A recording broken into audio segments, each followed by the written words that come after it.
We're going to talk about child pornography and the rare message from someone suspected of using it. His name is Jesse Ryan Loscarn, a rising star in the GOP. He was an aide to Senator Lamar Alexander from Tennessee. Loscarn killed himself. He was found dead on Thursday after investigators charged him with possessing child pornography. And according to Politico, his mother posted a final message from Loscarn on his blog. All right, I'm going to read from it right now, in part. He said, "I found myself drawn to videos that matched my own childhood abuse. It's painful and humiliating to admit to myself, let alone the whole world, but I pictured myself as a child in the image or video. The more an image mirrored some element of my memories and took me back, the more I felt a connection. I have asked God, I've asked myself, I've talked with clergy and counselors and psychiatrists. I spent 5 days on suicide watch in the psychiatric ward at the DC jail, fixated on the why and how questions. Why did I do this? And how can I kill myself? I've shared the most private details of my life with others in the effort to find an answer. There seem to be many answers and none at all. To those who choose to sever all ties with me, I don't blame you.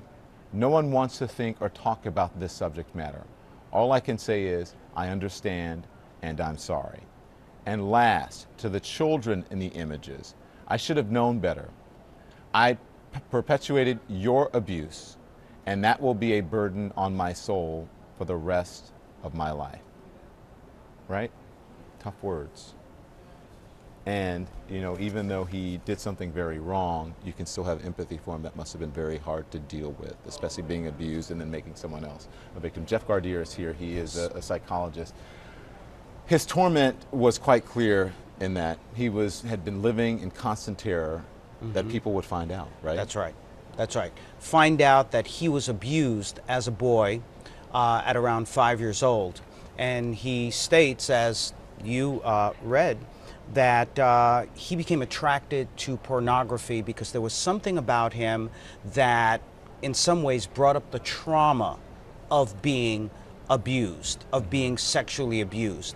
And so being attracted to that perhaps may have been a way for him to deal in some ways with that abuse, but the mistake that he made, obviously, he didn't get the help of a psychologist or a social worker, was not able to process through it, and so took that, no pun intended, unadulterated memories of being abused and connected it to the pornography that he was watching, and therefore that attraction perhaps came to be. That's what he claims happened.